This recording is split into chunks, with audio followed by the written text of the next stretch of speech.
Hello guides, দেখেন এটা হচ্ছে গাজীপুর সিটি কর্পোরেশন। ঠিক চৌরাস্তার মাঝখানে, যেখানে চৌরাস্তা, ঠিক চৌরাস্তার মাঝখানে হচ্ছে ময়লা আবর্জনায় স্তূপ। এখানে সিটি কর্পোরেশনের যাবতীয় সব ময়লা মেইন রোডে, যেটা একটা ডিস্ট্রিক্ট রোড, ময়মনসিংহ, জামালপুর, শেরপুর, গাজীপুর, জয়দেবপুর, টাঙ্গাইল, রাজশাহী, বগুড়া, এই রুট দিয়ে চলাচল করে রাস্তা দিয়ে। দেখেন সব ময়লা এই ঠিক মেইন রাস্তার মধ্যেই সিটি কর্পোরেশন কার্যক্রম চালায়।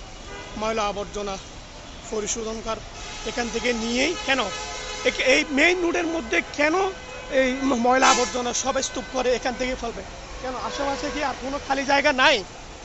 দেখেন এই ঠিক চৌরাস্তার মাঝখানে এটা জয়দেবপুর রোড, এটা টাঙ্গাইল বাইপাস সড়ক, এটা হচ্ছে ময়মনসিংহ রোড। দেখেন সব ময়লা আবর্জনা স্তূপ।